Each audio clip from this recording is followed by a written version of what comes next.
Okay, प्रश्न सोपे आहेत ना? हो मॅम. ठीक आहे. So the second type of the chronic disease is given in the aphorism number 77, and they are the inappropriate chronic disease.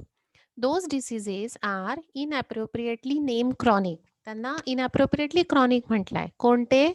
Which person incur, जे पेशंटला होतात, who expose themselves continuously, जे कंटिन्युअसली अवॉइडेबल नॉक्शियस इन्फ्लुएन्सेसला कंटिन्युअस ते expose होतात. म्हणजेच काय झालं की जो एक्साइटिंग कॉज होता, now it became a maintaining cause. And हे खूप दिवसांपासून असंच चालू असतं की ते नॉक्शियस इन्फ्लुएन्सेसला ते लोक एक्सपोज होतात आणि बऱ्याच दिवसांपासून चालू असल्यामुळे we called it as a chronic. who are in the habit of indulging in injurious liquor. जसं एक्झाम्पल त्यांनी इथे दिलं आहे की if that person is taking the liquor, मग ते लिकरचे जे काही सिम्पटम्स असतील, bad effects of taking the liquor, ते येत राहतील जोपर्यंत तो लिकर घेतोय. Addicted to deception of many kind with undermine the health, जसं तंबाखू खाणे किंवा गुटखा खाणे, सिगरेट पिणे. तर हे काय होतं, ह्याच्यामुळे कंटिन्युअस पेशंटला ब्रॉन्कायटिसचा त्रास होऊ शकतो किंवा that person may have the certain respiratory trouble. तर तो ठीकच होत नाही, कारण जो कॉज आहे की जो मॉक्शियस इन्फ्लुएन्स आहे, तर पेशंट त्याला अवॉइड करत नाही. द पेशंट इज कंटिन्युअसली त्याच्या आहारी गेलेला असतो. who undergo prolonged abstinence from these things that are necessary for the supporter of life. So if that person दारू पितो आहे खूप, if that person is having the fatty deposition झालं असेल त्याच्या लिव्हरमध्ये, तर त्याने काय केलं पाहिजे? ही शुड बी ॲब्स्टिनन्स, म्हणजे त्याला दूर ठेवलं पाहिजे त्या दारूला, ते दारू पिली नाही पाहिजे. पण असं if he is not able to avoid it, the bad effects will be continuous there.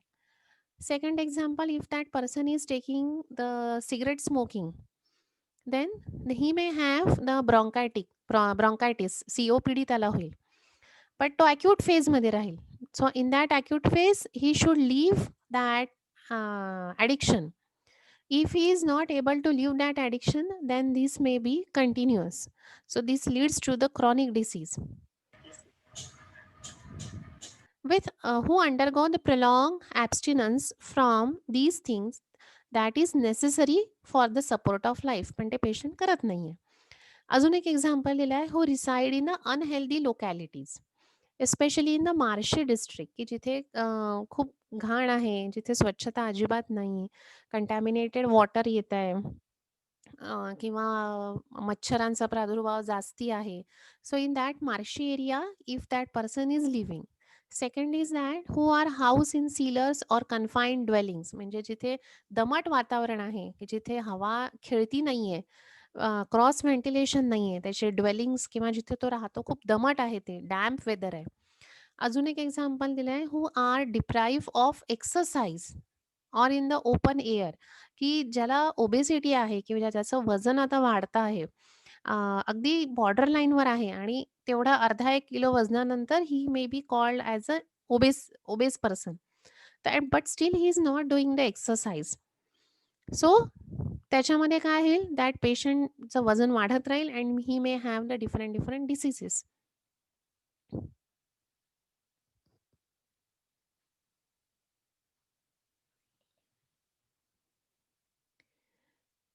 who ruin their health by over exertion of body or mind. आता ह्याच्या अपोजिट, की जो एक्सरसाइज करत नव्हता आणि दुसरा जो आहे तो ओव्हर एक्झर्शन करतोय बॉडी आणि माइंडचं.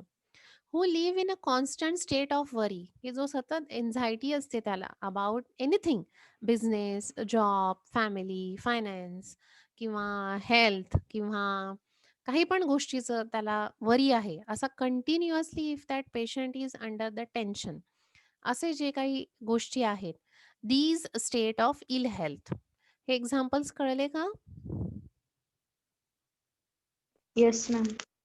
कोणते कोणते एक्झाम्पल्स दिले आहेत? तर देर इज अ हॅबिट किंवा ॲडिक्शन सपोज त्या पेशंटला असेल, जिथे त्याने ती हॅबिट सोडायला पाहिजे पण तो सोडत नाहीये.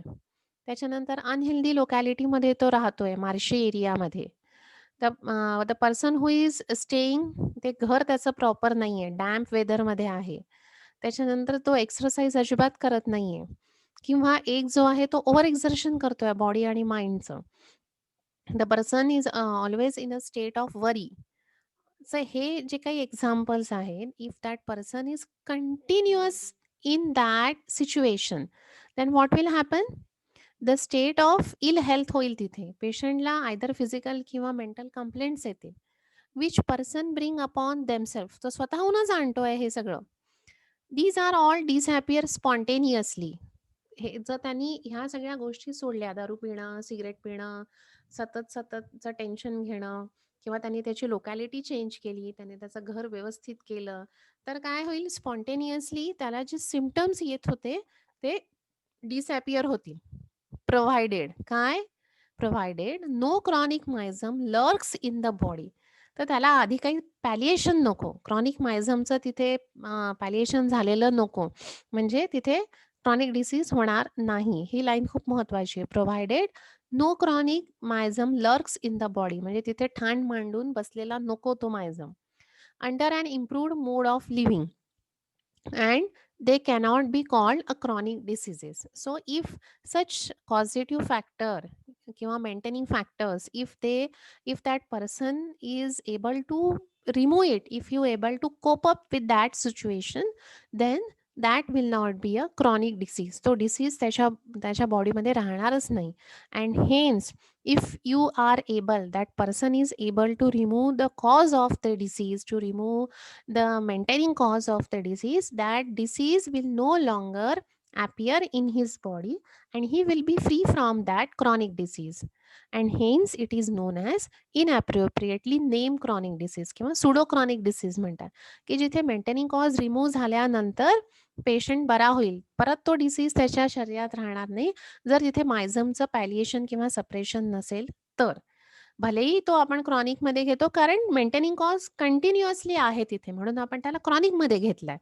पण जेव्हा तुम्ही तो कॉज हळू रिमूव्ह केला आणि मायझम पण जर तिथे नसेल, तर तो क्रॉनिक डिसीजमध्ये येणार नाही. आणि आता जर येत असेल तर आपण त्याला म्हणतो inappropriately name chronic disease. So this is the second type of chronic disease. कळाला हा second type? Yes, ma'am. So this is also known as false chronic disease किंवा pseudo chronic disease. So the person who wants to remove that avoidable noxious influences किंवा avoidable noxious agents, त्यालाच आपण maintaining cause असं म्हटलंय, तर ते suppose तो remove करू शकला, so that disease will not be there. The cause पण रिमूव्ह होऊन जाईल, सिम्टम्स पण रिमूव्ह होऊन जाईल, and then that patient will be a healthy one. फक्त त्याच्यामध्ये कंडिशन काय दिली आहे? The chronic demism should not be lurk in the body. कळालंय सगळ्यांना? Yes, ma'am. Everyone? Second type of chronic disease कळालंय? Yes, ma'am. Now the third one. Who will read this 78 aphorism? The third type of chronic disease is given in the aphorism number 78. कोण वाचेल? मी सांगते, थांबा. मी वाचू का? नको. Ashwini?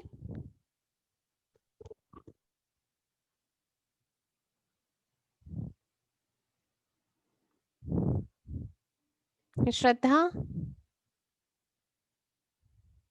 Sushant?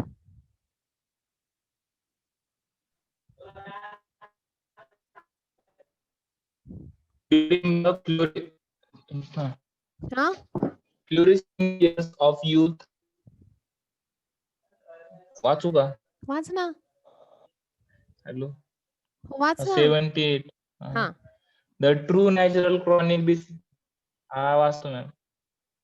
The true natural chronic diseases are those that arise from a chronic miasm, which, when left to themselves, and unchecked by the employment of those remedies that are specific for them, always go on increasing and growing worse, not withstanding the best mental of and corporeal regimen, and torment the patient to end his life, were aggravated sufferings being those produced by the medical malpractice. Aphorism number 74 are the most numerous and greatest.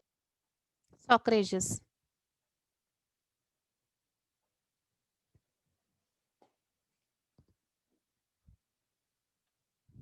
Hello, झाला का तुझा मध्येच network आवाज? Issue होता. हा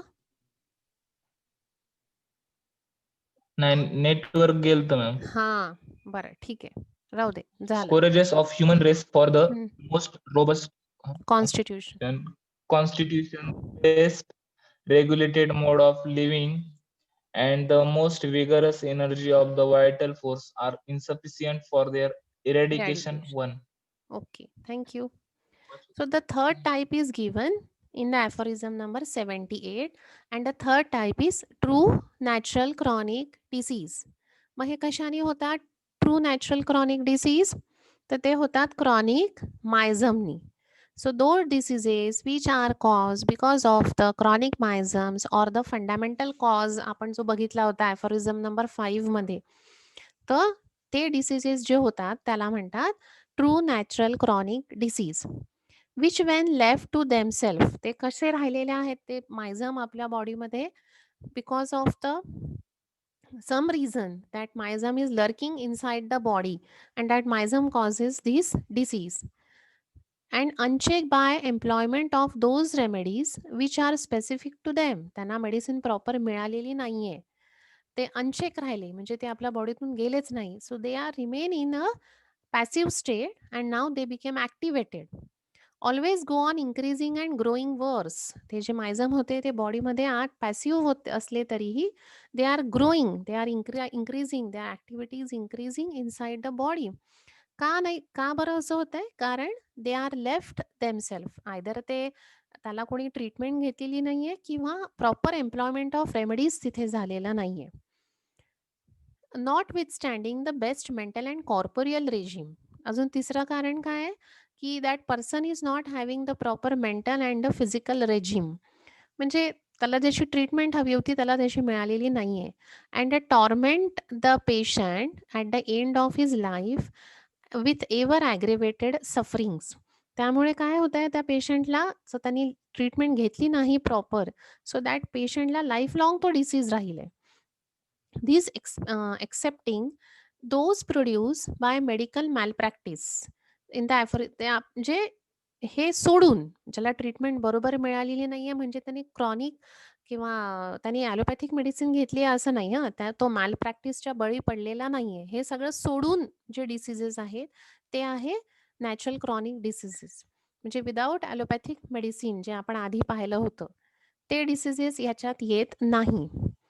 तर कोणते diseases येतात? विच आर लेफ्ट अनक्युअर्ड आहे किंवा प्रॉपर त्यांना मेडिसिन मिळाली नाहीये. प्रॉपर म्हणजे हार्मफुल मेडिसिन नाही, तर त्याला जी मेडिसिन मिळाली की तिथे फक्त पॅलिएट झालाय ते, पण त्यांनी काय झालं, तो miasm as it is in the body. पण ॲलोपॅथिक मेडिसिन नाही. Are the most numerous and greatest sources of the human race for the robust constitution. मग तुमचं कॉन्स्टिट्यूशन कितीही चांगलं असू द्या, but if you are not regulated properly with the best treatment, then this may leads to the natural chronic disease. The best regulated mode of living and the robust vigorous energy of the vital force are insufficient for their eradication. तर vital force पण त्याला eradicate करू शकला नाही. त्याचं constitution कितीही चांगलं असू द्या, तो चांगला मोड ऑफ लिव्हिंगमध्ये असू द्या, कारण आपण सेकंड टाईपमध्ये पाहिलं होतं की the mode of living is not proper, तसंही काही नाही आहे. आणि मोस्ट विगरस म्हणजे त्याचा व्हायटल फोर्स पण चांगला आहे, त्याची इम्युनिटी पण चांगली आहे, पण तरीही it is insufficient to eradicate such diseases. मग हे जे मायझमचे डिसीजेस इरॅडिकेट करणं खूप कठीण आहे, की जिथे त्याने ॲलोपॅथिक मेडिसिन घेतलेली नाही आहे, जिथे तो चांगल्या प्लेसमध्ये राहतोय, but somehow the disease is present inside the body. Maybe त्याला तो मेंटल आणि फिजिकल रेजिम त्याला बरोबर मिळालेला नाहीये. मे बी त्याला एम्प्लॉयमेंट ऑफ ज्या रेमेडीज आहेत त्या घरगुती त्यांनी वापरल्या असेल किंवा दुसऱ्या कोणत्या पॅथीच्या वापरल्या आहेत. धरसोड त्यांनी मेडिसिनचे केली असेल, ही पॅथी वापरली, मग ती पॅथी वापरली किंवा त्यांनी त्याच्याकडे लक्ष दिलं नाही त्या डिसीजकडे. By somehow that miasm is present inside the body. It is continuously lurking inside the body. But तो नुसता प्रेझेंट नाहीये, तर तो मायझम काय करतोय? He is increasing the symptoms, he making it worse, and that's why the diseases are developed, and these diseases are called as natural chronic diseases. So what is the cause for this? That is the chronic miasm.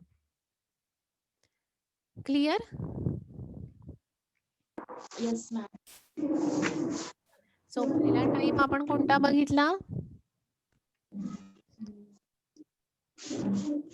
Chronic डिसीजचे 3 types आपण बघितले. त्यातला पहिला कोणता होता? Artificial chronic disease. तो कशाने होतो? तो ते जास्त वगैरे dose medication त्याच्यामुळे. कशाने? more medicine dose. ॲलोपॅथिक मेडिसिन्सनी. Allopathic More mode of doses. Treatment आणि ॲलोपॅथिक मोड ऑफ मेडिसिन्स. हम्म. बरोबर? त्यानी होतो. आणि तो आपल्याला पण क्युअर करणं कठीण होतं त्याच्यामध्ये, कारण व्हायटल फोर्स खूप वीक झालेला असतो त्याच्यात. तो व्हायटल फोर्स परत त्याला ओव्हरकमच करू शकत नाही. दुसरा टाइप कोणता बघितला? Pseudo chronic disease. Pseudo chronic disease किंवा इनअप्रोप्रिएट क्रॉनिक डिसीज. मग इनअप्रोप्रिएट क्रॉनिक डिसीज म्हणजे काय? Not proper. म्हणजे काय? म्हणजे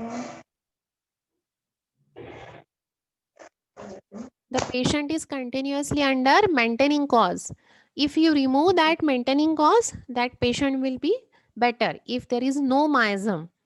And hence it is known as inappropriately किंवा pseudomiasm. त्याने तो कॉज जर तो रिमूव्ह केला, इतक्या वर्षांपासूनचा, इतक्या दिवसांपासूनचा त्याचा जो आहे, तो कॉज जर त्यांनी रिमूव्ह केला, so he will not be under the chronic disease. chronic disease. आणि Free तिसरा from true natural chronic disease. True natural chronic disease. तो कशामुळे होतो? From Due to miasm. Miasms. Chronic मायझममुळे जो डिसीज होतो त्याला म्हणतात ट्रू नॅचरल क्रॉनिक डिसीज. जो ॲलोपॅथिक मेडिसिन्सनी होतो तो होतो आर्टिफिशियल क्रॉनिक डिसीज. आणि जिथे मेंटेनिंग कॉज रिमूव्ह केल्यानंतर पेशंट बरा होतो, आपण त्याला चुकीने क्रॉनिकमध्ये घेतलेला आहे, तर त्याला म्हणतात इनअप्रोप्रिएट क्रॉनिक डिसीज. कळलंय का? मॅम इनअप्रोप्रिएट क्रॉनिक डिसीज मध्ये तेच ना की ऍडिक्शन असतं त्याला. हा, बरोबर आहे. ओके. त्याच्यामध्ये मायझम नसतो काही, आणि तिसऱ्या याच्यामध्ये मायझम कारणीभूत असतो. ॲलोपॅथी आणि जे ॲडिक्शन्स वगैरे आहेत ते तिसऱ्या याच्यात कारणीभूत नसतात. हम्म. कळलंय का तिन्ही कॉजेस? हो ma'am. Yes ma'am. Artificial allopathy, inappropriate किंवा pseudo, addiction, not living in a proper place, no miasm. आणि तिसरा आहे natural chronic disease, miasm is responsible. No allopathy and no maintaining cause. Yes, ma'am. Yes ma'am. तिन्ही clear आहे सगळ्यांना? हो. Yes ma'am. Okay. आज मला लिहून पाठवा. बरं, आज ठीक आहे, आज तर तुमची एक्झामच आहे. उद्या आपण परत याची रिव्हिजन घेऊ. याच्यामध्ये काही विचारायचं आहे कोणाला? 76, 77 आणि 78 ॲफोरिझम मध्ये? No, ma'am. बरं, तुमचे मायझम झाले आहेत का याच्यापूर्वी काही? हम्म. मायझम विषयी माहिती आहे का तुम्हाला काही?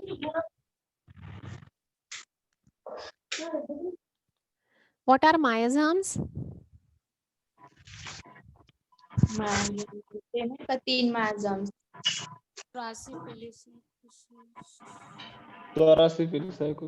बरोबर. सोरा सायकोसिस. पण मायझम म्हणजे काय? It describes the transgenerational causes. बरं आपण उद्या एक काम करू, आपण उद्या लेक्चर मायझम वर घेऊ. म्हणजे तुम्हाला हा क्रॉनिक डिसीज समजेल काय आहे तर. ठीक ठीक आहे? आहे. सो मायझम म्हणजे काय? त्याचे टाइप्स कोणते आणि त्याचे सिम्प्टम्स कोणते-कोणते? So tomorrow we will take just a introductory lecture of the miasm आणि मग पुढच्या आठवड्यात त्याची फिलॉसॉफी घेऊ. ठीक आहे. तर मग मायझममुळे होणारा डिसीज कोणता? हा true natural chronic chronic diseases. बरोबर. Addiction, not proper living, without any मायझमचा डिसीज कोणता? मेंटेनिंग कॉज वाला सुडो बरोबर. पिरियड सुडो बरोबर. डिसीज. आणि higher doses of allopathic medicine वाला कोणता? Artificial Chronic chronic disease. जो एकाच पर्सनला होतो, तो अॅक्यूट डिसीज कोणता? इंडिव्हिज्युअल. बरोबर. जो 4-5 लोकांना होतो, इकडच्या गावात, तिकडच्या गावात, ह्या लोकॅलिटीमध्ये, त्या Sporadic लोकॅलिटीमध्ये, तो कोणता? स्पोरॅडिक. Sporadic. आणि जो खूप साऱ्या लोकांना अफेक्ट करतो at a time, the Epidemic. Cause is same. Epidemic. Epidemic. Which medicine we are giving for the epidemic diseases? Arsenic. नाही. त्याला ते कोरोनासाठी आपण. त्याला म्हणतात जीनस एपिडेमिकस. तुम्हाला येईल पुढे हे terminology. Genus epidemicus, where the symptoms are same, the cause is same, and we are not having the time to make the totality or to make the repertorization. So only once किंवा आपण फक्त काही पेशंटचं रेपेटरायझेशन करतो आणि symptoms जर का तेच येत असतील, तर आपण एक मेडिसिन त्याची काढतो. ती सगळ्यांना आपण देतो. तर त्याला म्हणतात जीनस एपिडेमिकस.